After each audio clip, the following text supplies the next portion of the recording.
How do you live forever? It's a question we've all probably wondered about, right? Well, today we're going to check out two really powerful answers from a guy who knew a thing or two about staring down time itself, the poet John Milton.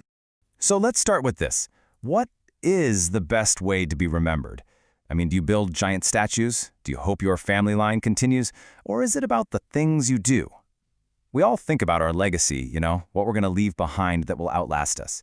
It's this universal obsession, and it turns out one of history's greatest poets had some pretty profound ideas about it. And this is our guy, John Milton, a man who stared right into the abyss of his own mortality, and he came back with answers. Not just one, but two totally distinct and powerful ways to live forever. And today, we're going to dive into both of them. Okay, so to really get where Milton's coming from, we first need to understand the man himself. You see, his ideas about eternity weren't just some abstract philosophical game. Oh no, they were forged in the fire of some really immense personal hardship. I mean, Milton was a complete prodigy. He started writing poetry when he was just 10 years old. He basically lived and breathed books. But all that dedication, well, it came at a huge cost. By the time he was 45, he was completely blind. Just try to imagine that. And yet, it was in that total darkness that he dictated his most famous epics. This is a man who didn't just write about time and loss, he lived it every single day.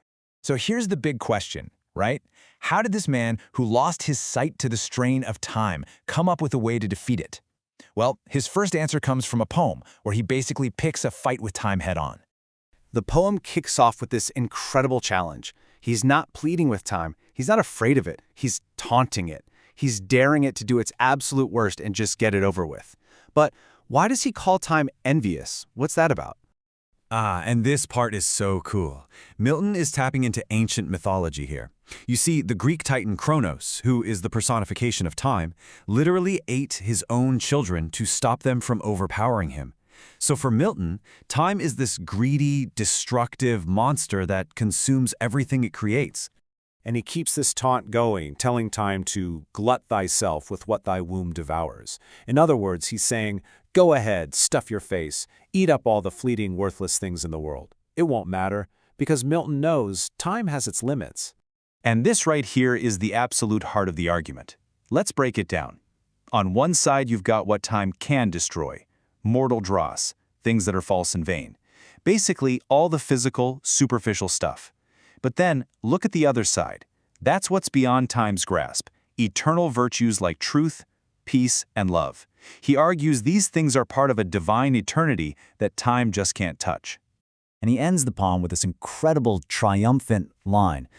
The human soul, when it's guided by faith toward these eternal virtues, will ultimately sit there, triumphing over death and chance and thee, O time. So there it is. Milton's first answer to living forever is through faith and virtue, because they connect us to an eternity that time itself simply cannot devour. But wait, Milton had another, completely different path to immortality in mind. This one didn't rely on faith, but on art. And he laid it all out in his tribute to the greatest writer of all, William Shakespeare. Milton starts this poem by asking a few questions. Does a genius like Shakespeare really need a physical tomb? Does he need a pile of stones or a giant pyramid to be remembered? Of course, the answer he's pushing us toward is a big, resounding no. And here is Milton's absolutely breathtaking answer. He says Shakespeare built his own monument, not out of stone, but a lifelong monument that's built inside the minds of his readers. It's made from our own wonder and astonishment at his work. It's not a dead structure, it's a living legacy. So how exactly is this mental monument built? Well, Milton explains that Shakespeare's words, which seem so effortless, take a deep impression in our hearts.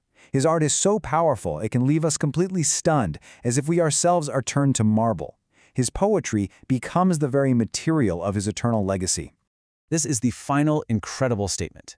To be buried this way, in the collective memory and admiration of all humanity, is a tribute so magnificent that even kings, with all their pyramids and stone tombs, would wish for it.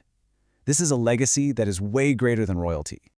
So, after looking at these two powerful poems, what's the big takeaway? Milton has laid out two very different, yet equally profound blueprints for achieving immortality. So here's the crucial point. Milton gives us two paths. The first one, from on time, is vertical. It's a spiritual journey toward a divine eternity achieved through virtue and faith. The second, from On Shakespeare, is horizontal. It's a cultural journey through time, living on in the hearts and minds of future generations through the power of great art.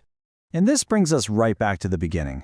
Milton, the man who outstared time from the darkness of his own blindness, offers us these two blueprints.